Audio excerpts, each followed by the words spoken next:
Deuteronomy chapter 10. At that time the Lord said to me, "Chisel out 2 stone tablets like the first ones, and come up to me on the mountain. Also make a wooden ark. I will write on the tablets the words that were on the first tablets which you broke. Then you are to put them in the ark." So I made the ark out of acacia wood, and chiseled out 2 stone tablets like the first ones, and I went up on the mountain with the 2 tablets in my hands. The Lord wrote on these tablets what he had written before, the 10 commandments he had proclaimed to you on the mountain out of the fire on the day of the assembly. And the Lord gave them to me.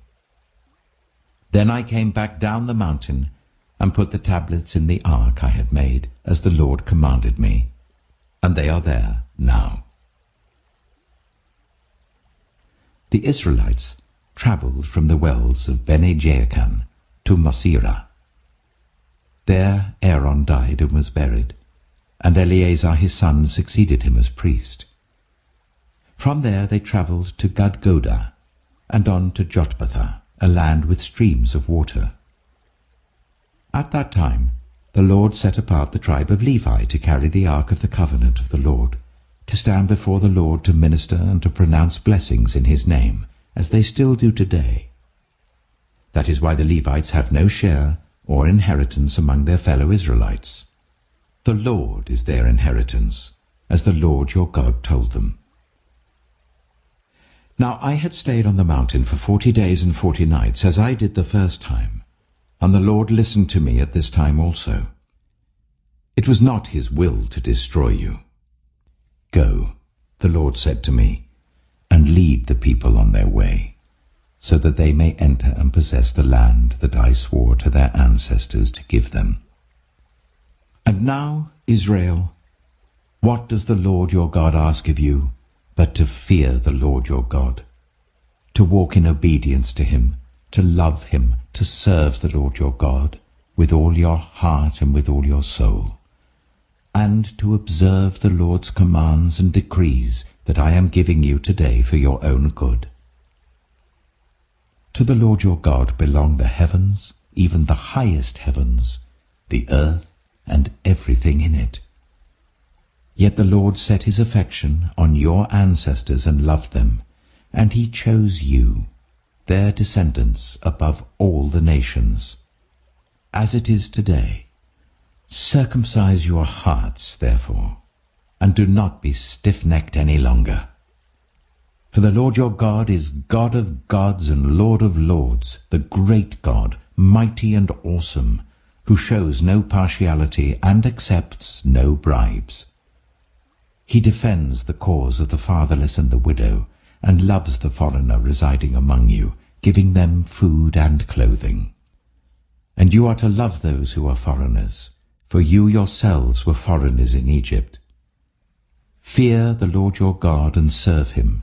Hold fast to him, and take your oaths in his name.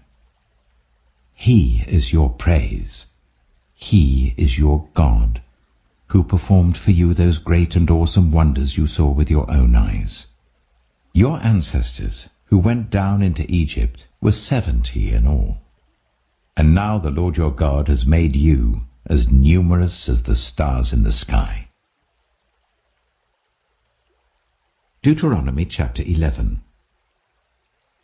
Love the Lord your God and keep his requirements, his decrees, his laws, and his commands always.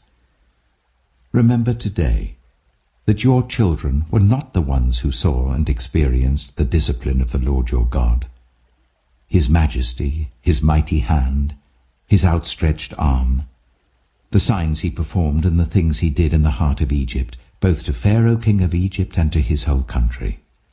What he did to the Egyptian army, to its horses and chariots, how he overwhelmed them with the waters of the Red Sea as they were pursuing you, and how the Lord brought lasting ruin on them. It was not your children who saw what he did for you in the wilderness until you arrived at this place, and what he did to Dathan and Abiram, sons of Eliab the Reubenite, when the earth opened its mouth right in the middle of all Israel and swallowed them up with their households, their tents, and every living thing that belonged to them. but it was your own eyes that saw all these great things the Lord has done. Observe, therefore, all the commands I am giving you today, so that you may have the strength to go in and take over the land you are crossing the Jordan to possess, and so that you may live long in the land that the Lord swore to your ancestors to give them and their descendants, a land flowing with milk and honey. The land you are entering to take over is not like the land of Egypt from which you have come, where you planted your seed and irrigated it by foot, as in a vegetable garden. But the land you are crossing the Jordan to take possession of is a land of mountains and valleys that drinks rain from heaven. It is a land the Lord your God cares for. The eyes of the Lord your God are continually on it from the beginning of the year to its end.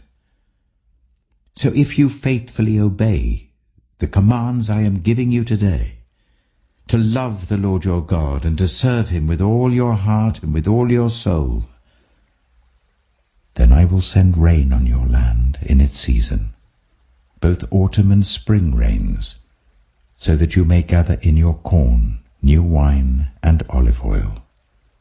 I will provide grass in the fields for your cattle, and you will eat and be satisfied. Be careful, or you will be enticed to turn away and worship other gods and bow down to them. Then the Lord's anger will burn against you, and he will shut up the heavens so that it will not rain, and the ground will yield no produce, and you will soon perish from the good land the Lord is giving you. Fix these words of mine in your hearts and minds. Tie them as symbols on your hands and bind them on your foreheads. Teach them to your children, talking about them when you sit at home and when you walk along the road, when you lie down and when you get up. Write them on the door frames of your houses and on your gates, so that your days and the days of your children may be many in the land that the Lord swore to give your ancestors, as many as the days that the heavens are above the earth. If you carefully observe all these commands I am giving you to follow, to love the Lord your God, to walk in obedience to him and to hold fast to him, then the Lord will drive out all these nations before you, and you will dispossess nations larger and stronger than you. Every place where you set your foot will be yours. Your territory will extend from the desert to Lebanon, and from the river Euphrates to the Mediterranean Sea. No one will be able to stand against you. The Lord your God, as he promised you, will put the terror and fear of you on the whole land wherever you go. See, I am setting before you today a blessing and a curse. The blessing, if you obey the commands of the Lord your God that I am giving you today. The curse, if you disobey the commands of the Lord your God, and turn from the way that I command you today by following other gods, which you have not known. When the Lord your God has brought you into the land you are entering to possess, you are to proclaim on Mount Gerizim the blessings, and on Mount Ebal the curses. As you know, these mountains are across the Jordan, westward towards the setting sun, near the great trees of Moreh, in the territory of those Canaanites living in the Arabah, in the vicinity of Gilgal. You are about to cross the Jordan to enter and take possession of the land the Lord your God is giving you. When you have taken it over and are living there, be sure that you obey all the decrees and laws I am setting before you today. Deuteronomy chapter 12. These are the decrees and laws you must be careful to follow in the land that the Lord, the God of your ancestors, has given you to possess, as long as you live in the land. Destroy completely all the places on the high mountains, on the hills, and under every spreading tree, where the nations you are dispossessing worship their gods. Break down their altars, smash their sacred stones, and burn their Asherah poles in the fire. Cut down the idols of their gods and wipe out their names from those places. You must not worship the Lord your God in their way. But you are to seek the place the Lord your God will choose from among all your tribes to put his name there for his dwelling. To that place you must go. There bring your burnt offerings and sacrifices, your tithes and special gifts, what you have vowed to give, and your freewill offerings, and the firstborn of your herds and flocks.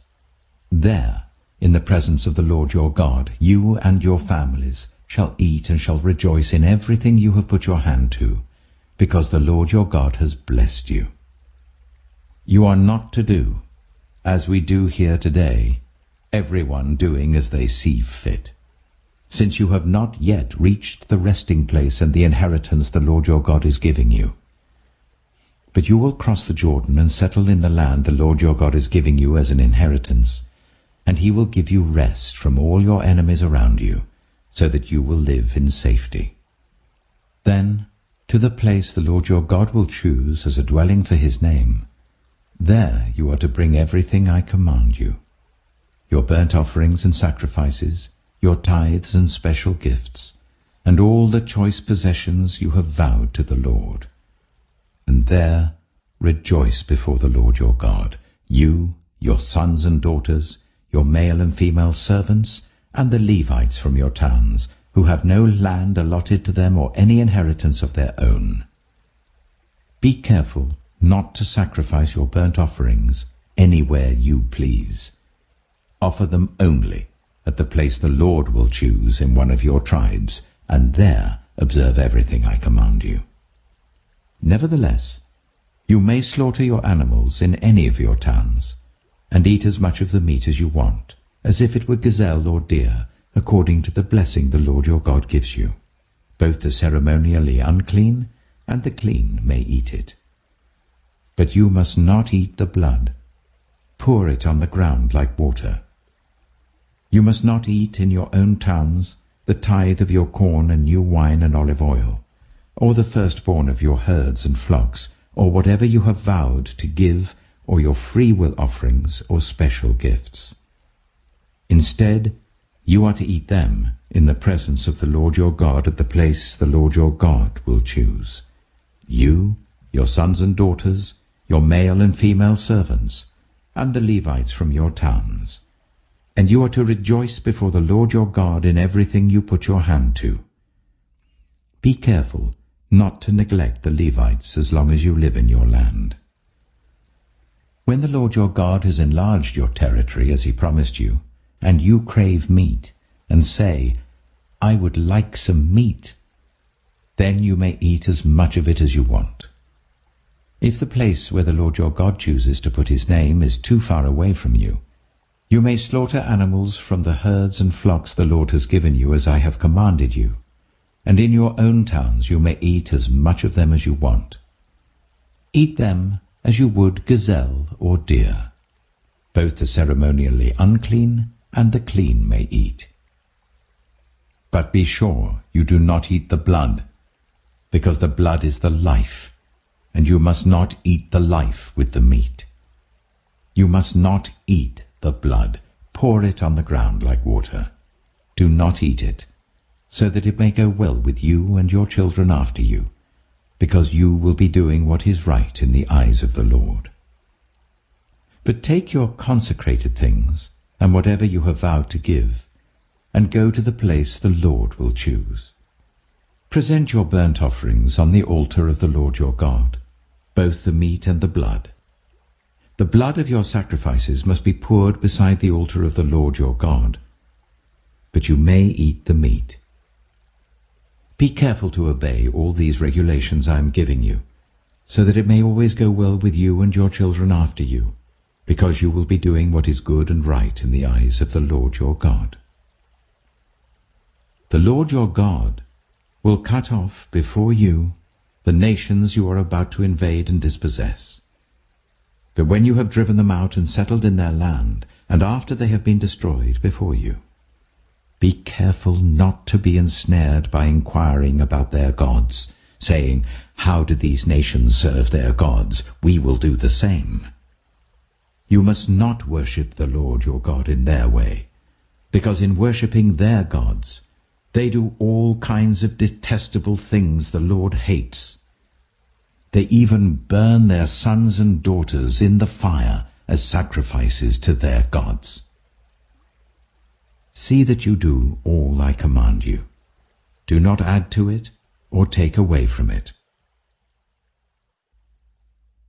Mark chapter 16.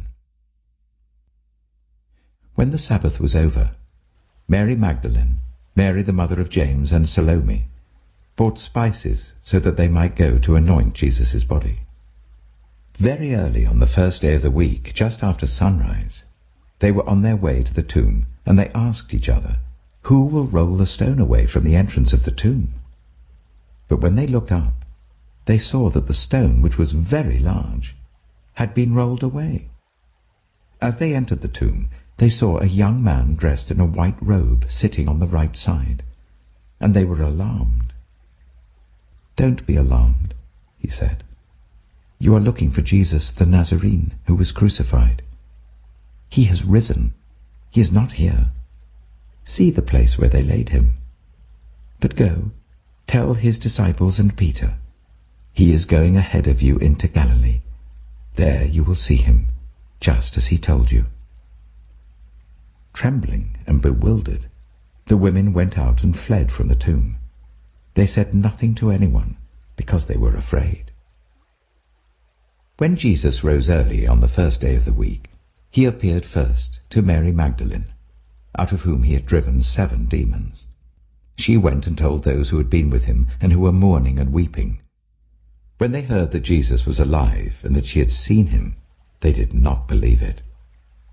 Afterwards, Jesus appeared in a different form to 2 of them while they were walking in the country. These returned and reported it to the rest, but they did not believe them either. Later Jesus appeared to the 11 as they were eating. He rebuked them for their lack of faith and their stubborn refusal to believe those who had seen him after he had risen. He said to them, "Go into all the world and preach the gospel to all creation. Whoever believes and is baptized will be saved, but whoever does not believe will be condemned. And these signs will accompany those who believe. In my name they will drive out demons. They will speak in new tongues. They will pick up snakes with their hands, and when they drink deadly poison, it will not hurt them at all. They will place their hands on people who are ill, and they will get well." After the Lord Jesus had spoken to them, he was taken up into heaven, and he sat at the right hand of God. Then the disciples went out and preached everywhere, and the Lord worked with them and confirmed his word by the signs that accompanied it.